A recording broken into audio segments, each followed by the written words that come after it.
లంక మీద యుద్ధం చేసి రావణ సంహారం చేసి అయోధ్యకు తిరిగి రావాలి అనేటువంటి ఆలోచనలో ఉన్నప్పుడు రాముల వారి సోదరుడు లక్ష్మణుని సహా ఆయన వెంట ఉన్న చాలామంది పెద్దలు లంక చాలా సువర్ణమయంగా ఉంది, అద్భుతంగా ఉంది, మనం ఇంకా అయోధ్యకు ఎందుకు ఇక్కడి నుంచే పరిపాలన చేద్దామని అంటారు.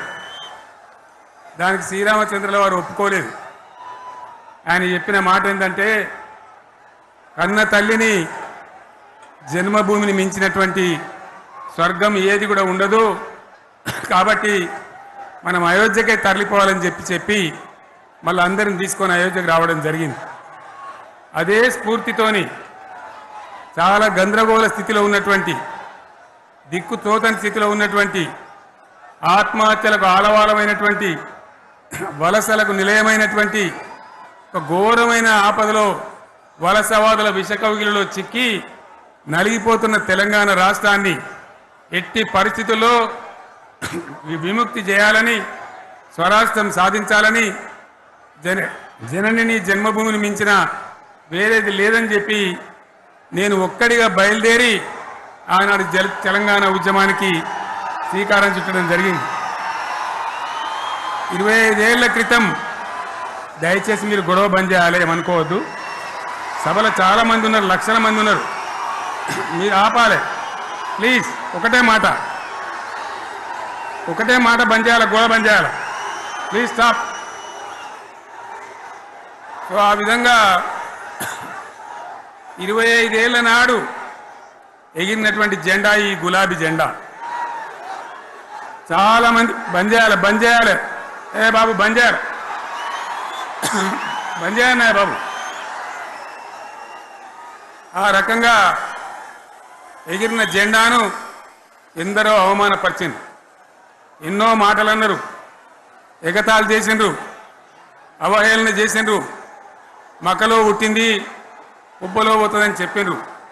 కానీ ఈ జెండా మీ అందరి సహకారంతో, అనేక మంది త్యాగాలతోని, వందలాది మంది ప్రాణ బలిదానాలు కూడా చేయడంతో, అనేక ఉద్యమాలతోని యావత్ తెలంగాణనే ఒక అద్భుతమైనటువంటి ఉద్యమమై ఎగిసిపడి, ఒక సమయం ఎట్లా వచ్చింది, ఒక సమయంలో అంటే తెలంగాణ యావత్ ఒక పక్కన నిల్చొని బరి గీసి బిడ్డ నా తెలంగాణ అక్కడ పెట్టు అని చెప్పి నిలబడ్డటువంటి సందర్భం మనందరం కూడా సృష్టించినాం.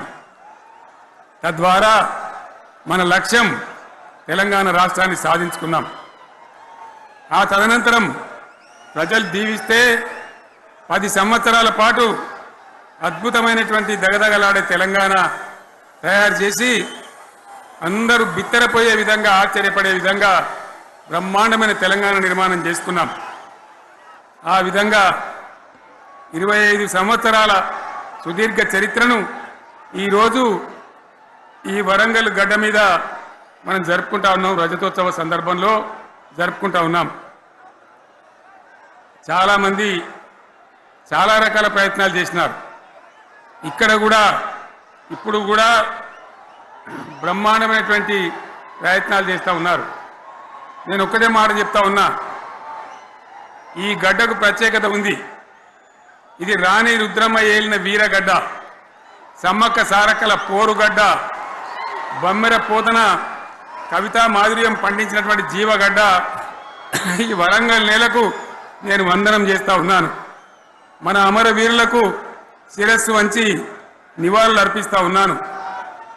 1969లో మూగబోయిన తెలంగాణ నినాదానికి తిరిగి జీవం పోసింది ఈ గులాబీ జెండాని మీ అందరికీ నేను మనవి చేస్తూ ఉన్నాను. ప్రజలు పరిపాలన అప్పగిస్తే విధ్వంసమైన తెలంగాణను వికాసం పథంలో నడిపించింది ఈ తెలంగాణ. దానికి కూడా ఈనాడు కరెక్ట్గా 25 ఏళ్ళు నిండుతూ ఉన్నాయి.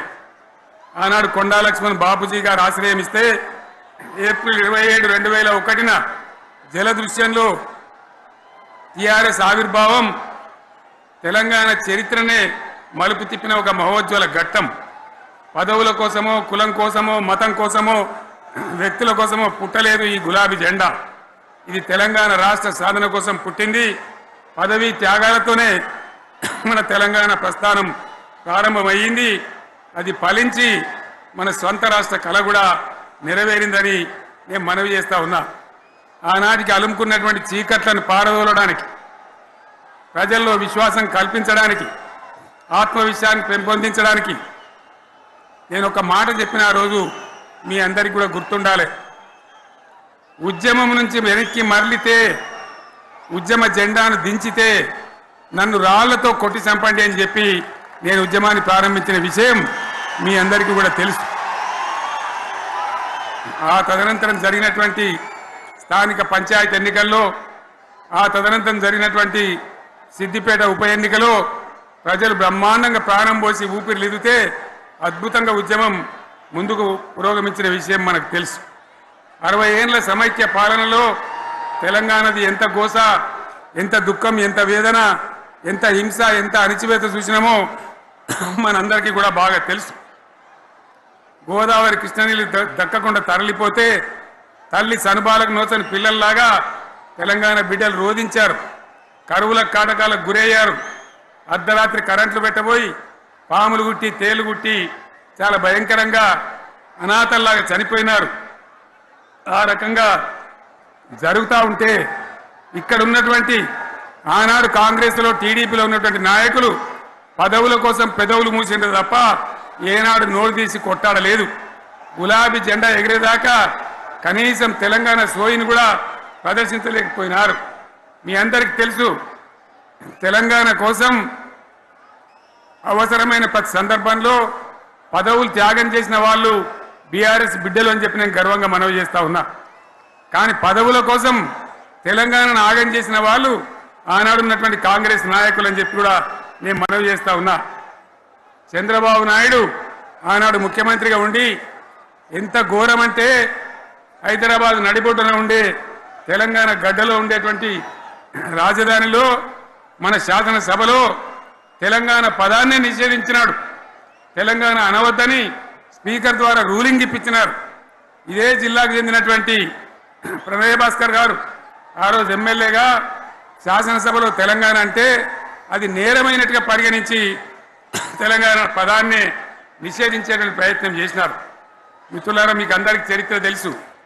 ఆనాడైనా ఏనాడైనా ఈవెన్ ఈనాడైనా తెలంగాణకు విలన్ నంబర్ 1 కాంగ్రెస్ పార్టీ అని మనవి చేస్తా ఉన్నా. మనందరికీ కూడా తెలుసు ఆ విషయం. తెలంగాణ హైదరాబాద్ స్టేట్ పేరుతో ఉన్ననాడు ప్రజలు వద్దంటుంటే కూడా బలవంతంగా తెలంగాణను ఆంధ్రాతో కలిపిన వాళ్ళే. ఏందా బాబు, ఏందా పనిలేదా? రెడ్డి ఎవరెవరు పోండి, మీరు మీకేం పనిలేదావా? ఈ 10 మంది కాదు కదా, సభ అంతా ఉంది కదా, ఉండండి, కామ్ ఉండండి, డిస్టర్బ్ చేయదు మీరు. అట్లా బలవంతంగా ఆనాడు ఆంధ్రలో విలీనం చేసింది కాంగ్రెస్ పార్టీ, జవహర్లాల్ నెహ్రూ. 69లో ఉద్యమం వస్తే 400 మంది తెలంగాణ బిడ్డలను పిట్టల్లాగా కాల్చి చంపింది ఇందిరాగాంధీ ప్రభుత్వం, ఆనాడు ఉన్నటువంటి కాంగ్రెస్ పరిపాలన. మళ్ళీ 2001 నుంచి మనం విజృంభిస్తే నంగనాచిలాగా ఇదే కాంగ్రెస్ వచ్చి మన బలాన్ని, మన ఊపును చూసి పొత్తు పెట్టుకొని తెలంగాణ ఇస్తామని నమ్మబలికి మనతో పొత్తు పెట్టుకున్నది కూడా మీరు చూసినారు. మళ్ళా ఎగ్గొట్టే ప్రయత్నం చేసినారు. 14 ఏళ్ళు ఏడిపించినారు. అది మీ అందరికి తెలుసు. వాళ్ళు ఎట్టెట్లా చేస్తూ ఉంటే వాళ్ళ మోసాన్ని కప్పేయడానికి నేను ఇదే జయశంకర్ సార్ కలిసి 36 పార్టీలతోని సమ్మతి లేఖలు తెచ్చినాం. దేశ రాజకీయ వ్యవస్థను మొత్తం ఒప్పించినాం. కాంగ్రెస్ మెడలు వంచినాం. అప్పటికి కూడా ముందుకు రాకపోతే కేంద్ర మంత్రి పదవుల్లో ఉన్నటువంటి మేమందరం, ఇక్కడ రాష్ట్రంలో మంత్రులుగా ఉన్నటువంటి మిత్రులు అందరం కూడా రాజీనామాలు వాళ్ళ ముఖాన కొట్టి బయటకు వచ్చి మళ్ళా ఉద్యమ జెండాలు పట్టుకున్నాం. ఆ తర్వాత కూడా కదిలిసి రాకపోతే నేను ప్రాణాలకు తెగించి చివరికి ఆమరణ దీక్షకు పొందుకున్న సంగతి కూడా మీకు తెలుసు. ఆ సందర్భంలో భయపడ్డ కాంగ్రెస్ పార్లమెంట్లో ప్రతిపక్షాలన్నీ కాంగ్రెస్ గొంతు పట్టుకుంటే అప్పుడు దిగివచ్చి తెలంగాణ కోసం ప్రకటన చేసిన విషయం మీకు తెలుసు. మళ్ళీ ప్రకటన వెనక్కి తీసుకొని మళ్ళా వెనుకకు పోయినారు. ఆ తర్వాత సకల జనుల సమ్మె కావచ్చు, సాగర హారాలు కావచ్చు, వంట వార్పులు కావచ్చు, అనేక రూపాలలో విజృంభించి మళ్ళీ భయంకరమైన పోరాటం చేసినాం. మళ్ళీ 3 ఏళ్ల తర్వాత వాళ్లకు రాజకీయ అవసరం ఏర్పడి ఆనాడు వచ్చి మళ్ళీ తెలంగాణ ఇస్తామని ప్రకటించి వాళ్ళకి ఇష్టం లేకపోయినా తెలంగాణ సృష్టించినటువంటి ఆ సుడిగాడుపులుగా తట్టుకోలేమని భయపడి తెలంగాణ ఇచ్చిన విషయం కూడా మీకు తెలుసు. తదనంతరం ప్రజలు మనకు అధికారం ఇచ్చినారు. దాన్ని మనం ఏదో అధికారం అనుభవించడానికి తీసుకోలే, బాధ్యతగా తీసుకున్నాం. ఎంత బ్రహ్మాండంగా పనిచేసినాం. రాష్ట్రాన్ని మన చేతిలో పెడితే ఎక్కడున్న తెలంగాణను ఎక్కడ తీసుకొని పోయినాం. అనేక రంగాలలో please please please please please ఒకటే మాట, ఏ బాబు ఇక్కడ నేను మాట్లాడుతున్నా, అక్కడ మీరు మాట్లాడుతున్నా, మీకు ఏమైనా అర్థం ఉన్నదా? ఏది అర్థం కావాలి ప్రజలకు? ఏం పని లేదావా? ఇదేం పద్ధతి? మీరు పార్టీ కార్యకర్తలేనా? సైలెన్స్గా ఉండండి. అంతమంది నన్ను లక్షల మందిలో మీరు 10 మంది ఏందా ఇక్కడ? 10 నిమిషాలు సైలెంట్గా ఉండలేరా? చివరిలో బాగా చెప్తాం, స్లోగా అద్భుతంగా దుంకుదాం, స్టేజ్ ఎత్తు దుంకుదాం. మీరు బాధ్యత చూడాల్సింది ఏంటంటే మీరు అరవడం బంద్ చేయండి. ఇంతమంది ఉన్నారు, ఏం సీఎం పనిలేదా నీకు? మళ్ళీ అందరు ఇళ్ళకి చేరుకోవద్దా? క్షేమంగా పోవద్దా? ఎక్కడెక్కడి నుంచో దూరం నుంచి వచ్చిన వాళ్ళు ఉన్నారు. 10 నిమిషాలు మీరు సైలెంట్గా ఉండండి. ముందరున్న వాళ్ళు 10 ఏళ్ళ బీఆర్ఎస్ పాలనలో ఎక్కడున్న తెలంగాణ ఎక్కడికి పోయింది? ఎన్ని రంగాలలో ఎన్ని అవార్డులు వచ్చినాయి? ఎన్ని అద్భుతమైన పనులు చేసి చూపెట్టినాం. తెలంగాణ అంటే ఒకప్పుడు వెనుకబడ్డ ప్రాంతం, ఎగతాళి చేయబడ్డ ప్రాంతం, పనికిమాలిన ప్రాంతం అనే పేరు పెట్టిన ప్రాంతం. కానీ ఎన్ని రంగాలు, తలసరి ఆదాయాన్ని బ్రహ్మాండంగా పెంచినాం. 90,000 ఉన్న తలసరి ఆదాయాన్ని 3.5 లక్షల పైచీలకు పెంచుకున్నాం.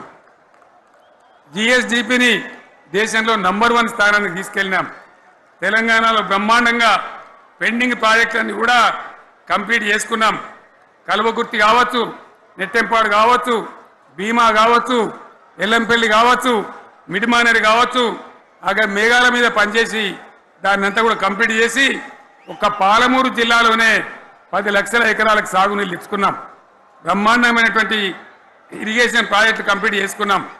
3.5 లక్షల టన్నుల వడ్లు పండించే స్థాయికి తెలంగాణను తీసుకొని పోయినాం.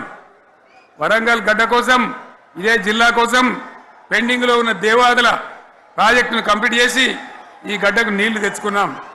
3 ఏళ్లలో కాళేశ్వరం ప్రాజెక్టు కట్టుకున్నాం. వాగుల మీద, వంకల మీద చెక్ డ్యాములు కట్టుకున్నాం. మిషన్ కాకతీయ పేరు మీద చెరువులన్నిటి పూడికలు తీసుకున్నాం. ఒక అద్భుతమైన తెలంగాణను తయారు చేసుకున్నాం. పడావు భూములన్నీ పంట పొలాలుగా మార్చుకున్నాం. ఆనాడు బీఆర్ఎస్ పాలనలో చెరువుల నిండా జలరాశులు, రైతుల కళ్ళాల నిండా ధాన్య రాశులతోని బ్రహ్మాండంగా తెలంగాణ అద్భుతంగా పురోగమించిన విషయం మీకు తెలుసు. పంజాబ్ను తలదన్నే పంటలు పండించిన విషయం కూడా మీ అందరికీ తెలుసు అని నేను మనవి చేస్తా ఉన్నా. రైతు కష్టమేందో నాకు తెలుసు. నేను స్వయంగా రైతును కాబట్టి రైతాంగాన్ని కడుపులో పెట్టి చూసుకున్నాం. మీ అందరికి ఒక మాట చెప్తా ఉన్నా, ఈ దేశంలో షేర్షా సూరి అని ఒక రాజు ఉండే. ఆయన కాలంలోనే రెవెన్యూ సంస్కరణలు తెచ్చినారు. నేను చెప్పే మాట మంచి వినాలి మీరు. చరిత్ర పొడుగుతో చూస్తే షేర్షా సూరి నుంచి స్వతంత్ర భారతం వచ్చిన తర్వాత ప్రజాస్వామ్య ప్రభుత్వాలు కూడా రైతుల దగ్గర రకరకాల శిస్తులు వసూలు చేసినారు. రైతుల దగ్గర డబ్బులు వసూలు చేసినారు. తహసీల్ రకాలు వసూలు చేసినారు. నీటి తీరువాలు వసూలు చేసినారు. కానీ రైతును చూడాలని వాడు అందుకోలే. భారతదేశంలోనే ఎక్కడ కూడా లేని స్కీమ్. నన్ను వాళ్ళు అడగలే, ఎలక్షన్లలో చెప్పలే. నాకు నేనుగా ఆలోచించి, ప్రభుత్వమే ఆలోచించి రైతు బంధు పథకాన్ని తెచ్చినాం. చాలా బ్రహ్మాండంగా రైతు బంధు పథకాన్ని అమలు చేసినాం. రైతాంగానికి ఎటువంటి కరెంట్ ఇచ్చినాం, ఎంత అద్భుతమైన కరెంట్ ఇచ్చినాం. ఆంధ్ర వలసవాద ముఖ్యమంత్రులు ఏం మాటలు మాట్లాడినారు?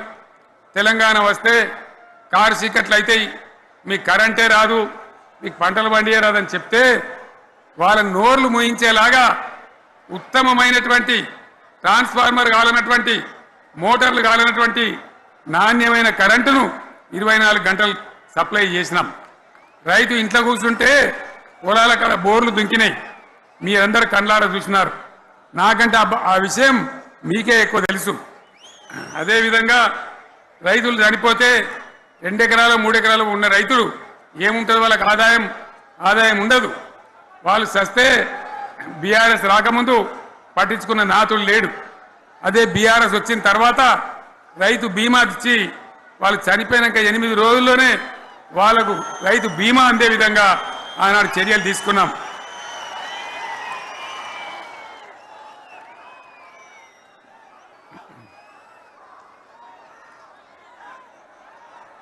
పైసలు ఎంత మంచిగా వచ్చేది, రైతు బంధు డబ్బులు ఏ విధంగా వచ్చేది?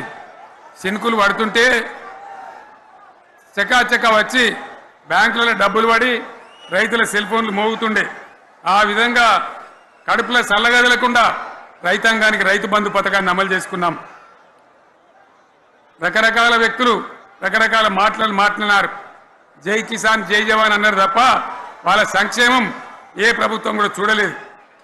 అదేవిధంగా ధాన్యం రైతులు పండిస్తే కొన్ని 100 కోట్ల రూపాయలు ప్రభుత్వానికి నష్టం వచ్చినా ఏ విధంగా ధాన్యం కొన్నామో, ధాన్యం ఎంత బాగా కొన్నామో, వడ్లు కొంటే 3-4 రోజులనే డబ్బులు రైతుల ఖాతాలో ఎట్లా చేసినామో అవన్నీ కూడా యావత్ తెలంగాణ ప్రజలకు మీకు తెలుసు. అంతకుముందు మధ్య దళారుల పాలు ఎన్నో రకాల బాధలు, 7,500 కొనుగోలు కేంద్రాలు పెట్టి ధాన్యం ఎట్లా వేసినామో కూడా మీ అందరికీ బాగా తెలుసు. మరి ఇదంతా కూడా బ్రహ్మాండంగా జరిగింది. ఎన్నో పనులు, మిషన్ భగీరథ ఎన్నికల ప్రణాళికలు చెప్పలే, ఓట్ల ప్రచారం అప్పుడు చెప్పలే, గవర్నమెంటే చేసింది. ఇంతింత నల్లబెట్టి ప్రజలకు అందియడం జరిగింది.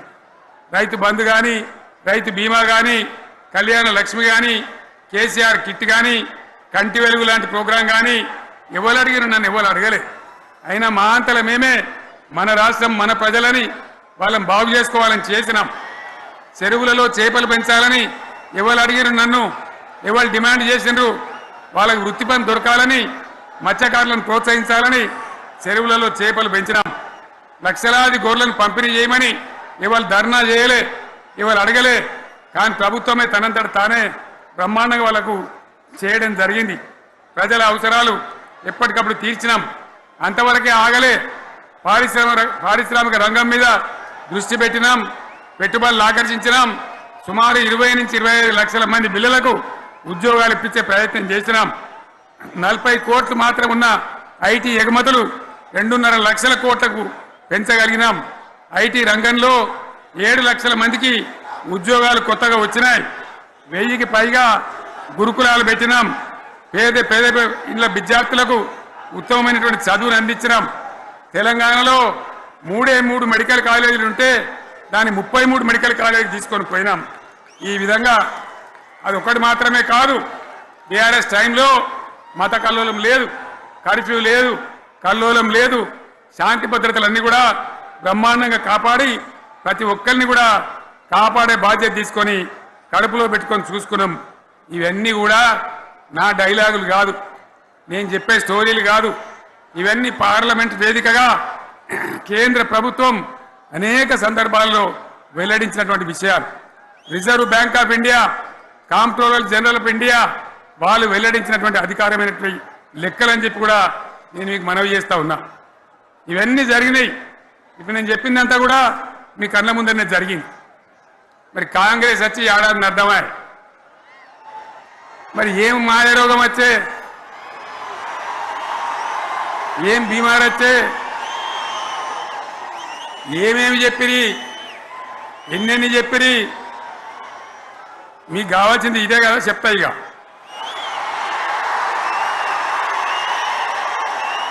వాళ్ళ కథ చెప్పే ముందు మన కథ కూడా చెప్పాలి కదా. ఏమేం మాటలు మాట్లాడినరు. అరే మళ్ళీ సీఎం పెట్టిరా భయ్, ఎక్కడికెళ్ళి మోపోయినరా మీరు? బుద్ధి లేదా? ఆగు. ఏమైనా లుబాబీ ఆగు. వద్దంటే మళ్ళీ ఏందండి ఇవాళ రాజశేఖర వాళ్ళు అది మనోడేనా?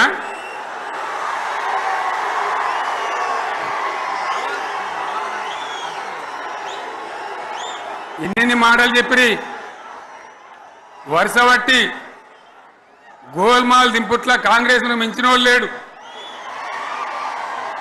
అబద్ధాలు చెప్పుట్ల కాంగ్రెస్ను మించిన వాళ్ళు లేడు. ఎన్ని చెప్పిరి ఇక్కడ ఉన్నోళ్ళు జాలరని ఉన్న గాంధీలు లేని గాంధీలు డూప్లికేట్ గాంధీలు అంతా ఢిల్లీకి వెళ్ళి కూడా దిగిరి, చప్పట్లు కొట్టి డాన్సులు చేసిన స్టేజీల మీద.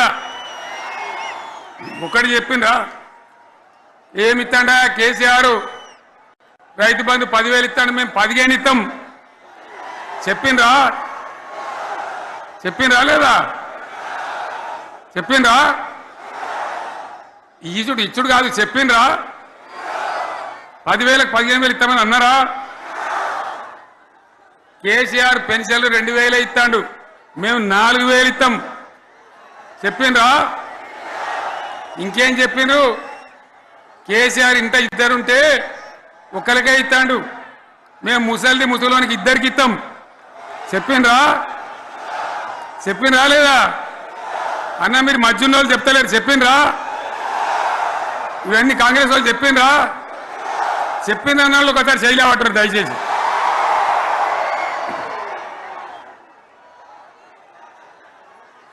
దివ్యాంగులకు కేసీఆర్ 4,000 ఇస్తాడు పెన్షను, మేము 6,000 ఇస్తామని అన్నారా? ఇక చదువుకునే ఆడిపోరగాళ్ళకు స్కూటీలు కొనిస్తామని కొనిచ్చారా? అన్నారైతే అన్నారు కదా. విద్యార్థులకేమో విద్యా కార్డు ఇస్తామని, 5 లక్షల గ్యారంటీ కార్డు బ్యాంక్ కార్డు ఇస్తామని. ఇట్లా ఎన్ని మాటలు చెప్పారు. ఇక ఉరుకురి ఒకరినికోడు ఉరుకురి 2 లక్షల లోన్ తెచ్చుకొని డిసెంబర్ 9 నాడే కథం, ఒక కలంపోడుతోనే కథం అన్నరా? అన్నరా? మరి చేసిండ్రా? చెయ్యలే.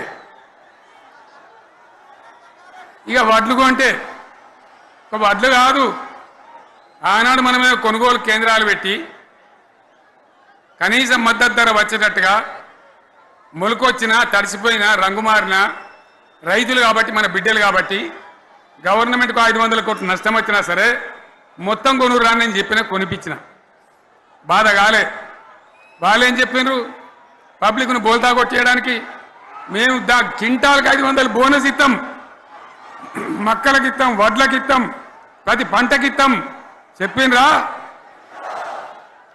ఇటువంటివి చెప్పుడే కాదు, వీటితోని ఇంకొక 420 హామీలు చెప్పాను. వాళ్ళ నోటికి మొక్కాలి. కళ్యాణ లక్ష్మి కేసీఆర్ 1,00,000 రూపాయలు ఇస్తాడు, మేము వస్తే తులం బంగారం కూడా కల్పిస్తామండి అన్నారా? ఏమన్నా నత్తందా?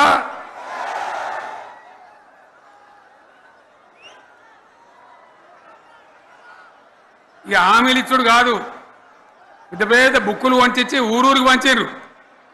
సిగ్గులేక ఊళ్ళ పంట తిరిగి బాండ్ పేపర్లు రాసిచ్చారు. బాండ్ పేపర్లు ఇంటికి తిరిగిండ్రు. చెప్పిండ్రా? చాలా మంది అడిగిండ్రు. మరి మీరు అడ్డగోలు చెప్తున్నారు, అడ్డం పొడుగు చెప్తున్నారు, ఎటుపడితే అడ్డ చెప్తున్నారు, యాడికెళ్ళి ఇస్తారా భయ అని అడిగిండ్రు. పేపర్ వాళ్ళు అడిగిండ్రు. ఇప్పుడు ఆర్థిక మంత్రి ఉన్నాయన టీవీలలో చెప్పిండు, ఆయన ఇస్తాం చేసి చూపిస్తాం, మాది పేద పార్టీ, 120 ఏళ్ళ అనుభవం ఉన్న పార్టీ, మమ్మల్ని మించిన సిపాయిలు లేరు అని ఒకటి జబ్బలు తెరిచే ఒకటి మెడలు తెరిచే డైలాగులు కొట్టి మేము ఇచ్చేస్తామన్నారు. ఇచ్చిండ్రా? ఇయ్యలే. రుణమాఫీ చేయలే. మధ్యలో పార్లమెంట్ ఎలక్షన్లు వచ్చినాయి. అప్పుడు నాకు కాలు ఇరిగింది, కుంటుకుంటున్నాం మెంటుకుంటున్నాం, మళ్ళీ నేను బయలుదేరిన. ఆ దెబ్బకి ఏం చేసిండ్రు? తెలంగాణలో ఎన్ని దేవుళ్ళు ఉన్నాయో అన్ని దేవుళ్ళ మీద ఒట్లు పెట్టుకున్నారు. పెట్టిండ్రా? బహిరంగ సభలలో ఆడిడ కూడా కాదు. ఇన్ని మాటలు చెప్పి ప్రజల్ని ఏమార్చింది. ఒక ఉచిత బస్ అని పెడితే అది జుట్లు పట్టుకొని కొట్టుకుంటానికి మనకత్తాను తప్ప ఏమనికి ఉపయోగపడ్డది లేదు. ఆ మహిళలే అంటారు మాకు ఎందుక ఉచిత బస్ దరిద్రం, మాకు అవసరమే లేదు అంటాను. అటువంటి ఒక్క పథకం పెట్టి ఇక ఇప్పుడు మళ్ళీ పెద్ద నోరు పెట్టుకొని వాళ్ళే మాట్లాడతారు. అంటే అంటే మాట్లాడతారు, అబద్ధాలు చెప్తారు. మాట్లాడితే బీఆర్ఎస్ వాళ్ళ మీద నింద, మాట్లాడితే కేసీఆర్ మీద నింద. ఇది ఒక అలవాటు చేసుకొని ఎవరికి నోరుంటే వాంతే లెక్క అనే పద్ధతిలో అడ్డమైన మాటలు మాట్లాడుతూ చాలా ఘోరంగా మోసం చేస్తూ ఉన్నారు. ఎట్లున్నదంటే కాంగ్రెస్ వాళ్ళు చెప్పింది చాలా సిపాయిలం, మా అంత సిపాయి లేడండి. లేదంటే జనం నమ్మితిమి, ఆశపడ్డాం కదా, నమ్మి బోల్తా పడ్డాం కదా, గల్లంత అయినాం కదా. ఒక ఊళ్ళే మొలక నాట్లేసే టైం వస్తే అలుకుడు చేస్తాను, బడ్డాలుతాను. మొలకకు అలుకుడు చేస్తాం కదా, తుకాలు పోయేమా పెద్ద మొగోడని కొన్ని పిలిచిరట. మొగోడని మొలకాల్చడానికి పిలిస్తే ఎలక పిల్లని చూసి ఎలంకల పడ్డాడు. ఇక మా అంత సిపాయి లేరు, మేము తెచ్చే ఇస్తాం, 6 సందమామలు పెడతాం, 7 సూర్యులు పెడతాం అని నమ్మబలికి ప్రజలను దగా చేసి మంచిగున్న తెలంగాణ నాగం పట్టించి ఓట్లు వేయించుకొని ప్రజలను మోసం చేసిండ్రు, దగా చేసిండ్రు. ఈ మాట నిజం, మీ అందరికి తెలుసు. ఇవాళ ఏం మాట్లాడతారు, మమ్మల్ని ఎవరు నమ్ముతలేడు, మాకు అప్పు ఉడతలేదు, యాడికెళ్ళి తెచ్చియాలి అని ఇప్పుడు మాట్లాడుతున్నాం. అప్పుడేమో మాకు అపారమైన అనుభవం ఉంది, మేము చేస్తామన్నారు. ఒక్క మాట చెప్తున్నాం మిత్రులారా, ఇక్కడ నోళ్ళం మనమే కాదు, నా ప్రసంగం టీవీలలో వినేటువంటి కోటాను కోట్ల మందికి కూడా నేను మనవి చేస్తా ఉన్నా. ఇంత మోసం ఉంటుందా, ఇంత దగా ఉంటుందా? ఓట్లయితారా అని అవతల పడదామని ముచ్చట్నా? ఎంతవరకు ఇది కరెక్టు? తెలంగాణ ఎంత మంచిగా పోయేది, ఇప్పుడు బొందలు పడగొట్టినరా? ఎంత ఘోరమైనటువంటి ఫలితం మనం చూస్తున్నాం. ఇవాళ ఏం జరుగుతూ ఉంది? మళ్ళీ అన్ని మోపైనాయి. ఇక దుకాణం పెడతామన్నారు, లొల్లు పెట్టిండ్రు, బొబ్బ పెట్టిండ్రు. ఇక ఓట్లయినాక ఎత్తాడు, తవ్వడు, మోయాడు. బాయి పడతాం జోరుగా చెప్తే 6 నెలల ఏమయ్యారంటే ఇక ఆయనతో రేపు అవుతుంది, ఎల్లుండి అవుతుంది, సంక్రాంతికి అవుతుంది, దీపావళికి అవుతుంది, మార్చి 31కి అవుతుంది. మార్చి 31 లేదు, మన్ను లేదు, ఏది కూడా చేసింది లేదు. మొత్తం ఆర్థిక పరిస్థితిని దెబ్బతీసింది. తెలివి తక్కువ పనితోని, అవివేకం వల్ల, అజ్ఞానం వల్ల పరిపాలన చేయరాక సర్వనాశనం చేసింది. రాష్ట్ర ఆర్థిక పరిస్థితి ఎంత మంచిగా ఉండే, ఎంత బాగా పోతా ఉండే. మేము కష్టపడి కడుపు కట్టుకొని నోరు కట్టుకొని సంవత్సరానికి 10 నుంచి 15 వేల కోట్ల ఆదాయం పెంచినాం. అనేక రివ్యూ మీటింగులు చేసినాం. ఎంత బాగా తీసుకొని పోయినాం, తెలంగాణను ఎట్లా తయారు చేసినాం, ఆ విధంగా తీసుకొని పోయినాం. ఇవాళ ఒక్క మాట మీరు అందరూ ఆలోచన చేయాలి. ఇక్కడ ఉన్న వాళ్ళు కానీ నా మనసు బాధ అవుతుంది, నా మనసు కాలుతుంది, ఇబ్బంది అవుతుంది. నా కళ్ళ ముందటనే తెలంగాణ ఇట్లా కావడం నాకు దుఃఖం కలిగిస్తూ ఉంది. నేను ఆవేదనతో చెప్తున్నా ఈ మాట. ఒక్క మాట మీరు అందరూ ఆలోచన చేయండి. తెలంగాణలో భూముల ధరలు ఎట్లుండే? కేసీఆర్ ముఖ్యమంత్రి ఉన్నప్పుడు, బీఆర్ఎస్ రాజ్యం చేసినప్పుడు భూముల ధరలు ఎట్లుండే? ఆనాడు కొనేటోళ్ళు ఎక్కువ ఉండిరి, అమ్మేటోళ్ళు తక్కువ ఉండిరి. ఇవాళ ఆపదకి అమ్ముకుందామంటే భూములు కొనేటోడు ఉన్నాడా?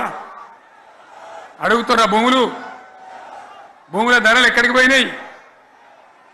ఎవరికన్నా 5 ఎకరాలు డాంబర్ రోడ్డు పక్కకుంటే నేను 5 కోట్ల మనిషిని, నేను కోటీశ్వరుని ధైర్యంలో రైతులు ఉండరు. ఇవాళ అడిగేటోడు ఉన్నాడా? ఉన్నదా? ఒక్కటే ఏడాదిలో గింత గల్లంత అవుతుందా? కేసీఆర్ పక్కకు పోగానే ఇంత ఆగమవుతుందా? ఇంకో మాట నేను అడుగుతా ఉన్నా. కరెంటును 35 ఏళ్ళు బాధపడ్డాం. నా బావి కాడ కూడా మోటార్లు కాలిని. బీఆర్ఎస్ వచ్చినాక, నేను ముఖ్యమంత్రి అయినాక ఒక్కటే ఏడాది బావులా దాన్ని చక్కగా చేసి 24 గంటల కరెంటు ఇయ్యలే, నడవలే. రెప్పపాటు కూడా కరెంటు పోకుండా 24 గంటల కరెంటు తేలేదా? మరి మా అంత సిపాయి లేరంటే కేసీఆర్ మంచిగా ఇచ్చిన కరెంటు మీకెందుకు ఇయ్యే శాతం అయితే లేదు అని చెప్పి నేను అడుగుతా ఉన్నా. తెలంగాణ ప్రజల పక్షాన్ని అడుగుతా ఉన్నా. ఎందుకు ఇలా ప్రజల గోస ఉంచుకుంటా ఉన్నారు? మళ్ళా మోటార్లు కాలుతున్నాయి, ట్రాన్స్ఫార్మర్లు కాలుతున్నాయి, లంచాలు పెరుగుతున్నాయి. అది శాతనైతే లేదా? మళ్ళీ ఇలా తెలంగాణ పోవన్నా మోటార్ పెట్టడానికి? ఏం దౌర్భాగ్యం ఇది! ఎటువంటి శని నెత్తి మీద పెట్టుకున్నాం మనం. మీరందరూ ఆలోచన చేయాలి. భూముల ధరలు పోయినాయి, కరెంట్ ఎక్కడ ఎవడెత్తుకపోయా? మిషన్ భగీరథ అసెంబ్లీలో నిలబడి ఛాలెంజ్ చేసిన నేను. 5 ఏళ్ల లోపల ప్రతి ఇంట్లో నల్లా పెట్టి నీళ్ళు లేకపోతే మళ్ళా ఎలక్షన్ల పార్టీ మేము నిలవడం, ఓట్లు అడగము అని చెప్పిన నేను. ఎవరు చెప్పాలి? దమ్మున్నోడే చెప్పాలి. చేసి చూపించినాం, నడిపించినాం, ప్రతి ఇంట్లో నల్లా పెట్టినాం. కృష్ణా గోదావరి నీళ్లు తెచ్చి ప్రతి ఇంటి ముందర దుంకిచ్చినాం. అది మీరందరూ దానికి సాక్ష్యం. ఇలాగా మంచినీళ్ళు కట్టిన ఇల్లు పెట్టిన పోయి ఉన్న పథకం కేసీఆర్ ఆయమల్ని అయిపోయింది. ఇంకా మంచినీళ్ళు కూడా ఏ సాధన అయితే లేదా? మేము ఇంత సిపాయిలం అంత సిపాయిలం అని ఎగిరెగిరి దుంకితే మాట్లాడితే మంచినీళ్ళు ఇచ్చే కూడా సాధన అయితే లేదా? మంచినీళ్ళు పోతాయి, కరెంటు పోతుంది, వడ్లు కొనే దిక్కు లేదు. వడ్లు కొంటాను రా, కళ్ళాల కాడ 15 రోజులు వడ్లు కొనే దిక్కు లేదు, అడిగే దిక్కు లేదు. సర్కారు కొనకపోతే దిక్కుమాలని దేవుడా అని ప్రైవేట్ మిల్లర్లకు అమ్ముకుంటున్నాం. మళ్ళీ అక్కడ దళారీలు, అక్కడ దోపిడీ, మళ్ళీ రైతాంగం దోపిడీకి గురవుతున్నది. మళ్ళీ 2014 కంటే ముందటి పరిస్థితులు వస్తూ ఉన్నాయి. ఆ విధంగా ఎందుకు జరుగుతూ ఉంది? ఇది ఎవరి అసమర్థత? కాంగ్రెస్ ప్రభుత్వం యొక్క అసమర్థత కాదా? ఈ కాంగ్రెస్ కాటేయడం కాదా? నేను ఒక్కటే మాట మిమ్మల్ని కోరుతా ఉన్నా, ప్రజలకు నేను అడుగుతా ఉన్నా. పేదలు గుడిసెలు వేసుకుంటారు, ప్రభుత్వ జాగాలలో పాపం తెలిసి తెలియక కొన్ని వేసుకుంటారు. బీఆర్ఎస్ గవర్నమెంట్లో హైదరాబాద్తో సహా, వరంగల్తో సహా అనేక పట్టణాలలో, అనేక ప్రాంతాలలో రాష్ట్ర వ్యాప్తంగా లక్షలాది మందికి మేము పట్టాలు ఇచ్చినాం. బుల్డోజర్లు పెట్టి, జేసీబీలు పెట్టి మేము చెరువులలో పూడికెళ్ళి తీస్తే వీళ్ళేమో హైడ్రా అని మన బొందా అని పెట్టి పేదల ఇండ్లు కూడా కొడతా ఉన్నారు. ఆనాడు చెరువు పూడికెళ్ళి తీసిన బుల్డోజర్లు ఇలా పేదల ఇండ్లు కూడా కొడతా ఉన్నాయి. ఇవన్నీ మనం చూస్తూ ఉన్నాం.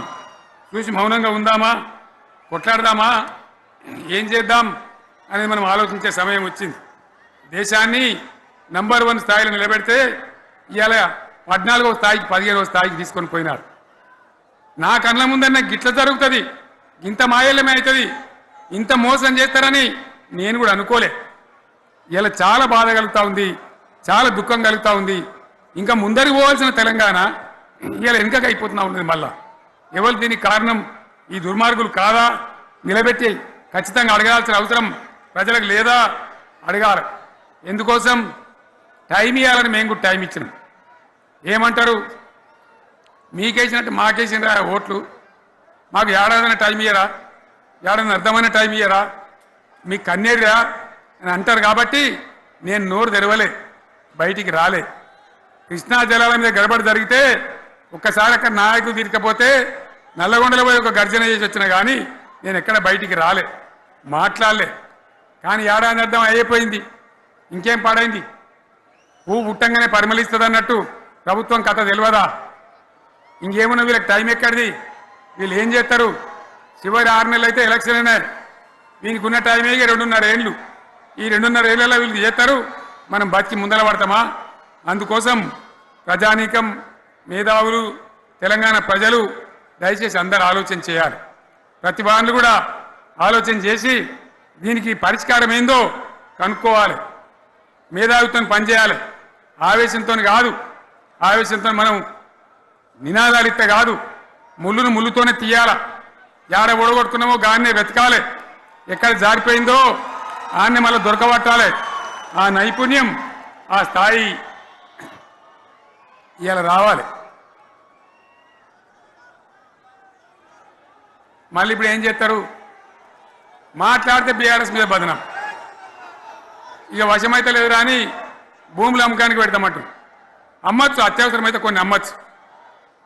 ప్రజలకు అవసరం లేని ఉంటే, విలువ వచ్చేది ఉంటే, ప్రజల పనుల కోసం కొన్ని అమ్మచ్చు. కానీ ఏదమ్మాలి ఏదమ్మద్దని విచక్షణ ఉండాలి కదా. యూనివర్సిటీలు అమ్ముతారా? ఇవాళ హైదరాబాద్ యూనివర్సిటీ అమ్ముతున్నారు, రేపు ఉస్మాన్ యూనివర్సిటీ అమ్ముతారు.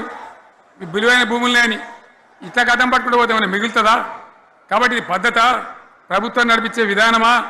వీళ్ళు ఏ విధంగా గోల్మాలు దింపుతున్నారో దయచేసి ఆలోచించాలని చెప్పి నేను మీ అందరిని కూడా కోరుతా ఉన్నా. ఒక్కొక్క ట్రిప్పు నేను యాదగిరి గుట్టకు పోతే అలా ఎకరానికి 10 లక్షల వాల్యూ పెరుగుతుండే. మరి ఇవాళ ఏమవుతా ఉంది, ఇవాళ ఏం జరుగుతూ ఉంది, మీరందరూ కూడా ఆలోచన చేయాలని కోరుతా ఉన్నా.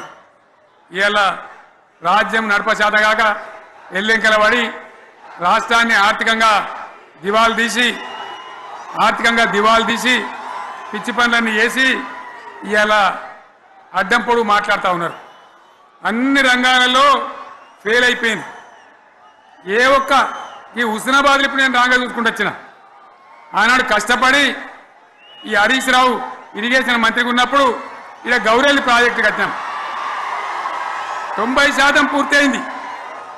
గౌరెల్లి ఇరిగేషన్ ప్రాజెక్టు ప్రజలకు సంజాయించి భూములు తీసుకొని ఆనాడు తిరిగి 90% పూర్తి చేసినాం. ఏడాది అర్థమైతే తట్టడి మన్ను తీస్తాను రా పాలమూరు పథకం 80% కంప్లీట్ అయింది. ఎందుకు దాన్ని పెండింగ్లో పెడుతున్నారు, ఎందుకు దాన్ని పూర్తి చేస్తలేరు? ఈ విధంగా చిన్న మాట, చాలా చిన్న మాట. కేసీఆర్ కిట్ పెట్టినాం, లక్షాధికారుల కోసం పెట్టినాం, కోటీశ్వర్ల కోసం పెట్టినాం. ఎవరి కోసం పెట్టినాం కేసీఆర్ కిట్టు? పేద ప్రజల కోసం, గ్రామీణ ప్రాంతాల్లో ఉండేటువంటి పేద ప్రజల కోసం పెట్టినాం. ఆడపిల్లగానే 13,000 ఇచ్చినాం, మగపిల్లగానికైతే 12,000 రూపాయలు ఇచ్చినాం. ఆ వాహనాలు పెట్టి, అమ్మఒడి వాహనాలు పెట్టి వాళ్ళని తీసుకెళ్ళి ప్రసవాలు చేయించి వాళ్ళకి మందులు ఇచ్చి ఫ్రీగా ఉచితంగా చేసి బ్రహ్మాండంగా ప్రసవం చేయించి మళ్ళీ ఇంటికాడ తెచ్చి దించినాం. గది బంద్ చేస్తారా ఎవరన్నా? ఎందుకు బంద్ చేయాలి? ముఖ్యమంత్రులుగా పనిచేసే వాళ్ళకు గాంభీర్యం ఉండాలి, ధైర్యం ఉండాలి. రాజశేఖర్ రెడ్డి అనే ముఖ్యమంత్రి ఉండే, నేను చెప్తా ఉన్నా మీ ముందు ఇయ్యాలి. ఆయన ఆరోగ్యశ్రీ అని ఒక పథకం తెచ్చిండు. నేను ముఖ్యమంత్రి అయిన తర్వాత అడిగిన, హెల్త్ డిపార్ట్మెంట్ని పిలిచి అడిగిన, ఇదేం పథకమయ్యా బాగుందా అంటే, సార్ మంచిగుంది, ప్రజలకు లాభం అవుతుందని చెప్పింది. నేను చెప్పిన ఆ పథకాన్ని అట్లే పెట్టండి, ఆ పథకాన్ని మార్చకండి, ఆ పథకం అట్లే ఉండాలని చెప్పిన. అక్కడ చెప్పడం కాదు, నేను అసెంబ్లీలో చెప్పిన, ఇది మా స్కీమ్ కాదు, కాంగ్రెస్ గవర్నమెంట్ ప్రారంభించింది, దాని పేరు కూడా మేము మారుస్తలేం, కానీ కొనసాగించాలని చెప్పినాం, కొనసాగించినాం. అది మీ అందరికి తెలుసు. ఇలా వీళ్ళు కేసీఆర్ ఆనవాళ్ళు లేకుండా కేసీఆర్ ముచ్చట లేకుండా చేస్తారా? ఇవాళ మనం కూడా సభ పెట్టుకుంటే ఎన్ని అడ్డంకులు దానికి. ప్రైవేట్ స్కూళ్ళు బస్సులు ఇస్తే వాళ్ళకు నోటీసులు ఇవ్వడం, అడుగడుగున ఆర్టీఏ అధికారులను పెట్టి పోలీసులను పెట్టి ట్రాఫిక్లు జామ్ చేయడం. ఇప్పుడు కూడా సభకు రావాల్సిన వాళ్ళు 1,50,000 మంది బయటనే ఆగిపోయింది. ఇటు హనుమకొండ దిక్కు, అటు హుజరాబాద్ దిక్కు, ఇటు సిద్దిపేట దిక్కు 3 రోడ్ల మీద కూడా జాములున్నాయి. నేను అడిగిన నాయకులు ఏంది అంటే, ఇబ్బంది అవుతుంది సార్, రానిత్తలేరు, మధ్యలో ఇబ్బందులు కలిగిస్తున్నారు, కొన్ని లారీలు తెచ్చి అడ్డం పెట్టాను పనికిమాలని అని చెప్పి జామ్ అయిపోయి అక్కడనే ఆగిపోయింది. నేను అన్న ఇంకో అర్ధగంట ఆగి మాట్లాడదామంటే మా వాళ్ళంతా ఉండి, లేదు మనోళ్ళు దూరం పోవాలి, ఇక రానోళ్ళు ఎట్లా అందరూ మనం మాట్లాడి సభ ముగించాలని చెప్తే నేను వేదిక మీదకి వచ్చిన. ఇన్ని అడ్డంకులు, ఇంత కడుపు ఆపుతారా? బీఆర్ఎస్ సభలను ఆపుతారా? ఈ ప్రపంచనాన్ని ఎవడాపుతాడు? ఆగబడితే ఆగుతుందా? నేను ఒక్క మాట పోలీసు మిత్రులకు మనవి చేస్తా ఉన్నా. ప్రజాస్వామ్యంలో ప్రజలకు అడిగే హక్కు ఉంటుంది, తప్పకుండా అడుగుతారు ప్రజలు. ఈ అడిగే హక్కును సోషల్ మీడియాలో బీఆర్ఎస్కు సోషల్ మీడియా వారియర్స్ ఉన్నారు, వాళ్ళు బ్రహ్మాండంగా పనిచేస్తున్నారు, ఖచ్చితంగా అడుగుతున్నారు ప్రజల తరఫున. ఇంత అన్యాయం జరుగుతుంటే చూడలేక సోషల్ మీడియాలో పనిచేసే తెలంగాణ బిడ్డలు ఇది ఏమన్యాయమే ఎట్లా అని చెప్పి ప్రభుత్వాన్ని ప్రశ్నిస్తూ ఉన్నారు, ప్రజలకు మద్దతుగా నిలబడతా ఉన్నారు. వాళ్ళ మీద కేసులు, వాళ్ళని పట్టుకపోవడు. పోలీస్ సోదరులను నేను అడుగుతా ఉన్నా, మీరెందుకు దునుకులాడుతుండ్రే? మీకేమక్కడ వచ్చింది? మీకొక్కటి చెప్తున్నా నేను, గ్యారంటీగా పోలీసు మిత్రులారా, ఇవాళ పోయి రాత్రి మీ డైరీలలో రాసుకోండి, మీ డైరీలలో రాసి పెట్టుకోండి. 100కు 100% ఇలా తెలంగాణ చెలరేగిన పరిస్థితికి మళ్ళా వచ్చేది బీఆర్ఎస్ గవర్నమెంటే. అది ఎవరు కూడా ఆపలేడు. అది ఎవరి తరం కాదు, ఎవరి వశం కాదు. మీకు తెలియదా? మీరు పోలీసు ఉద్యోగాలు చేస్తున్నారు, మీరు చదువుకోలేదా? మీకు కూడా విజ్ఞానం ఉంది కదా? వీళ్ళు దొంగ వాగ్దానాలు చేయలేదా? ప్రజలను మోసం చేయలేదా? ప్రజాస్వామ్యంలో ప్రజలకు అడిగే హక్కు లేదా? మీరెందుకు కేసులు పెడుతున్నారు? నాకు అర్థం కాదు. మీరెందుకు దునుకులాడుతున్నారు? మీరెందుకు బలైతారు? రేపు మీకు రాజకీయాలు ఎందుకు? మీ డ్యూటీ మీరు చేయండి. మేము బీఆర్ఎస్ ఎప్పుడు శాసనాన్ని ఉల్లంఘించం, చట్టాలను ఉల్లంఘించం. అయినా నేను ఒక్క మాట మళ్ళీ చెప్తా ఉన్నా, మీకు ఆల్రెడీ చెప్తా ఉన్నారు పార్టీ నుంచి, ఎక్కడ ఎవరిని మీ మీద అన్యాయం కేసులు పెట్టినా మన టీఆర్ఎస్ లీగల్ సెల్ వీరులు ఉన్నారు. మీరు భయపడే అవసరం లేదు. న్యాయస్థానాలని అక్కడ పోరాటం చేద్దాం. మీకు అండగా కేసీఆర్ ఉంటాడు, బీఆర్ఎస్ ఉంటుంది, అందరం ఉంటాం. ఇక ఈడికెళ్ళి నేను కూడా ఊకోను. నేను బయలుదేరతా. యాన్ దాకైనా మంచిదే. ఎవరెవరి సంగతి ఏందో, ఎవరైనా లెక్క ఏందో అన్ని కూడా లెక్కలు తీద్దామని మనవి చేస్తా ఉన్నా. ఈ రకంగా మనం ముందుకు పోవాలి. ఒక్క మాటలనే ఉన్నదా? ఇవాళ ఈ ప్రభుత్వం, ఈ కాంగ్రెస్ నయవంచక ప్రభుత్వం సంక్షేమంలో ఫెయిల్, మంచినీళ్ళలో ఫెయిల్, పొలాలకు నీళ్ళు ఇవ్వడంలో, సాగు నీళ్లలో ఫెయిల్, కరెంటు సరఫరాలో ఫెయిల్, రైతు బంధులో ఫెయిల్, విత్తనాలు ఎరువులు సరఫరాలో ఫెయిలేనా? ధాన్యం కొనుగోళ్లలో ఫెయిల్, పల్లెలు పట్టణాల అభివృద్ధిలో ఫెయిల్, భూముల ధరలు పెంచడంలో ఫెయిల్. మరి దేంట్లో పాస్ అయిండు? ఎటు పడితే అటు ఒర్రుడు, దేవుళ్ళ మీద ఒట్లు పెట్టుడు, అబద్ధ వాగ్దానాలు చేసుడు.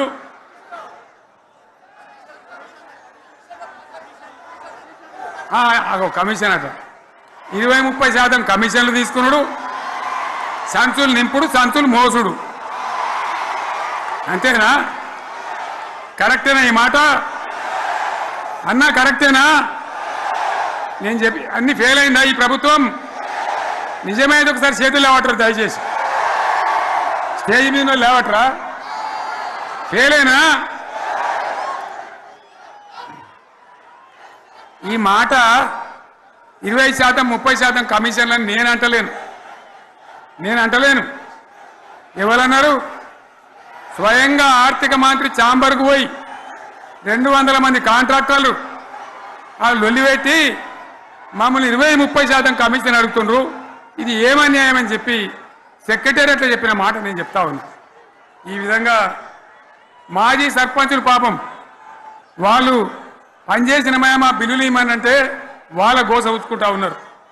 వాళ్ళేం పాపం చేసిండ్రు? ఈ విధంగా ఘోరం. ఇంకా ఈ అందానికి ఏం మాట్లాడతాడు? కేసీఆర్ నువ్వు రా అసెంబ్లీకి. నీ కాయగూకుడు ముచ్చట్లు తింటానికా? పిల్లలు అడిగితేనే మీరు జవాబు చెప్తలేరు. ఉన్నట్టు నిలబెడితే ఆ ఆర్థిక మంత్రి అసెంబ్లీలో లేచి 20% కమిషన్ తీసుకుంటాను కేటీఆర్ మాట్లాడితే ఆయన లేచి భుజాలు తడుముకుంటాడు. నీకెందుకు బాధ? నువ్వు తీసుకుంటేనే నీకు బాధ ఉండాలి కదా. లేచి పేదలు ఒలి పెడతా ఉన్నాడు ఆయన అసెంబ్లీలో. ఈ విధంగా చాలా గందరగోళంగా, అవివేకంతో, అజ్ఞానంతో చాలా ఘోరం చేసి అడ్డమైన మాటలని చెప్పింది. దాంతో మనం కూడా గోల్మాలైపోయినాం. తీర్థం పోదాం తిమ్మక్క అంటే వాడు గుల్లే, మనం సల్లే. ఆ గతికి తెచ్చింది ఇలా ప్రజల గతి. మరి మనం కూడా, ప్రజలు కూడా ఆలోచన చేయాలి.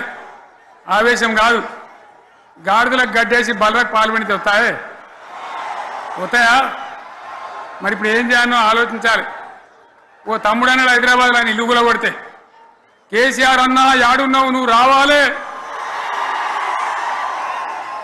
కత్తి బాంచేతలు పడితే యుద్ధం నన్ను చేయమని పడుతుంది. అంతేనా? ఇది కూడా విచారించాలి ప్రజలు. మీకు అర్థం కావాలని నేను చెప్తా ఉన్నా. అందుకే ఓడగొట్టుకున్న కాడనే వెతుక్కోవాలి. మీ వెంట బీఆర్ఎస్ ఉంటుంది, మీ వెంట కేసీఆర్ ఉంటాడు. 100% మళ్ళా తెలంగాణ విజయం సాధించాలి, గులాబీ జెండా ఎగిరేయాలి. అద్భుతమైన తెలంగాణను మళ్ళీ సాధించాలి. ఇక బీజేపీ కథ 11 ఏళ్ళ రాజ్యం చేయబట్టి తెలంగాణకు 11 రూపాయలు ఇచ్చిండ్రా? వాటిదే బబ్రాజమానం భజగోవిందం, శుష్కప్రియాలు శూన్యాస్తాలు తప్ప ఏమి ఇయ్యలే. 157 కాలేజీలు పెడితే మెడికల్ కాలేజీలు ఒక్కటన్నా తెలంగాణకు ఇచ్చిండ్రా? ఒక ప్రాజెక్ట్ కన్నా జాతీయ హోదా ఇచ్చిండ్రా? ఇక కాంగ్రెస్ వాడు ఇట్లా అంటే బీజేపీ వాడు అట్లా, ఏది లేదు. ఇక ఉల్టా మనయే ఖమ్మంలో 7 మండలాలు గుంజుకున్నారు, సీలేరు ప్రాజెక్టు గుంజుకున్నారు. నరేంద్ర మోడీ మాట్లాడతాడు, ఏం మాట్లాడతాడు? తెలంగాణ వచ్చిందిరా అని తెలంగాణలో సంతోషపడితే తల్లిని చంపి బిడ్డను బతికిచ్చిండ్రు అంటాడు. ఎన్నోసార్లు అంటాడు, ఒక్కసారి కాదు. ఈ విధంగా అది కూడా మనం అనిపించేది కాదు. ఈ సందర్భంలో ఒక మాట బీజేపీ అంటే నాకు జ్ఞాపకం వచ్చింది. ఇవాళ కేంద్ర ప్రభుత్వం కగార్ అనే ఆపరేషన్ పేరు మీద ఛత్తీస్గఢ్లో యువకులను గిరిజనులను ఊచకోత పోతా ఉన్నారు. అది ధర్మం కాదు. వీళ్ళు ఏమవుతున్నది? నక్సలైట్లు ప్రతిపాదన పెడుతున్నారు, మేము ప్రభుత్వం దగ్గరకు వచ్చి చర్చలు చేయడానికి సిద్ధంగా ఉన్నాము అంటున్నారు. నేను కోరుతా ఉన్న కేంద్ర ప్రభుత్వాన్ని, బలమున్నది కదా అని చంపుకుంటా పోవుడు కాదు, అది ప్రజాస్వామ్యం కాదు. ఆపరేషన్ కగార్ వెంటనే ఆపేయండి. వాళ్ళని పిలిచి, ఆ నక్సలైట్లను పిలిచి డెమోక్రటిక్ స్పేస్ ఇచ్చి చర్చలు జరపండి. వాళ్ళు ఏం మాట్లాడతారో చూడండి. అది కూడా నల్లనా తెల్లనా దేశం ముందరికి రాని. కానీ అట్లా కాదు, మొత్తం ఏరి పారెత్తాం, కోసి పారెత్తాం, నరికి పారెత్తాం అంటే మిలిటరీ ఉన్నది మీ దగ్గర కొడతారు. కానీ ప్రజాస్వామ్యం అనిపించుకోదు. ఈ మాట ఢిల్లీకి ఉత్తరం పంపిద్దామా? మీరందరూ సపోర్ట్లు కొడితే తీర్మానంగా భావించి దాన్ని కేంద్రానికి పంపిద్దాం.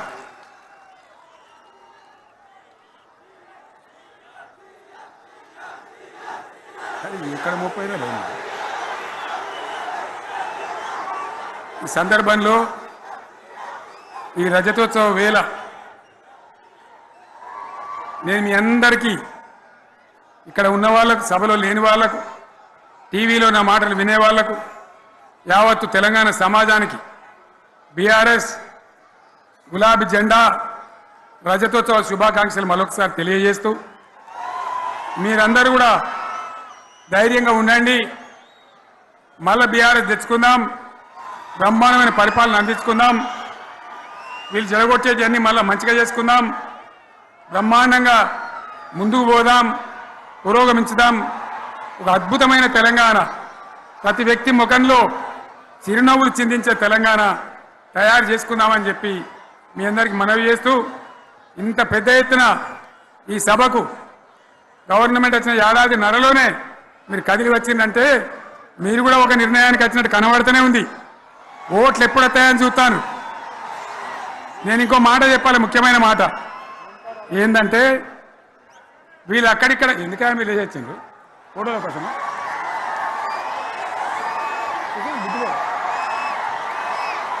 ఒక మాట చెప్పాలి, ఏంటిది?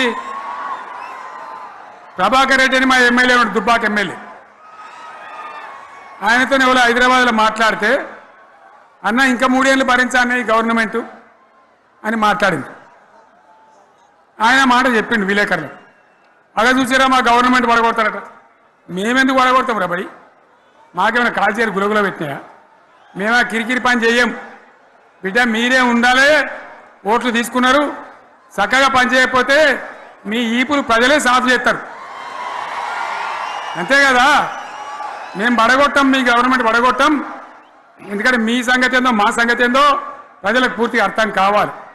గులాబీ సైనికులకు నాది ఒక్కటే మాట, మనం ఏనాడు మనం పుట్టిందే పదవులు త్యాగం చేసి, పుట్టిందే రాష్ట్ర సాధన కోసం, స్వార్థం కోసం మనం పనిచేయలే. మీ అందరి నాయకులను, కార్యకర్తలను నేను కోరేది ఒకటే, తెలంగాణ సమాజం అద్భుతంగా పురోగమించేదాకా మనం పనిచేస్తూనే ఉండాలి. గవర్నమెంట్లో ఉన్నా, ప్రతిపక్షంలో ఉన్నా ప్రజల పక్షాన ఉండాలి, ప్రజలకు అండగా ఉండాలి, ప్రజల సమస్యల మీద పోరాటం చేయాలి, వాళ్ళకు అండదండలుగా ఉంటూ పురోగమించాలి. అదే మన కర్తవ్యం. అందులోనే మనకు అన్ని పదవులు వస్తాయి. అది పెద్ద ఇష్యూ కాదు. ఎన్ని వేల మంది మనోళ్ళు ఎంత బ్రహ్మాండంగా ముందుకొచ్చారు. కాబట్టి మీరందరూ కూడా ఆ విధంగా రావాలి. లాస్ట్ మాట, ఈ సభ నిర్వహించినటువంటి మిత్రులు పోచంపల్లి శ్రీనివాసరెడ్డి గారికి, వినయ్ భాస్కర్ గారికి, పెద్ది సుదర్శన్ రెడ్డి గారికి, రవీంద్రరావు ఎమ్మెల్సీ గారికి, వారికి నేను ధన్యవాదాలు చెప్తా ఉన్నా. ఇక్కడ భూములు ఇచ్చి బ్రహ్మాండంగా ఆదరించిన ఈ ఎల్కతుర్తి చుట్టుపక్కల గ్రామాల ప్రజలకు కూడా, రైతులకు కూడా నేను ధన్యవాదాలు తెలియజేస్తా ఉన్నా. ఈ రజతోత్సవ శుభాకాంక్షలు మీ అందరికీ మరొకసారి తెలియజేస్తూ నేను మీరు సెలవు తీసుకుంటా ఉన్నా. జై తెలంగాణ, జై తెలంగాణ, జై తెలంగాణ. ధన్యవాదాలు. ఇక ఇప్పుడు లొలిపెట్టరా పై, బాగా లొలిపెట్టారు.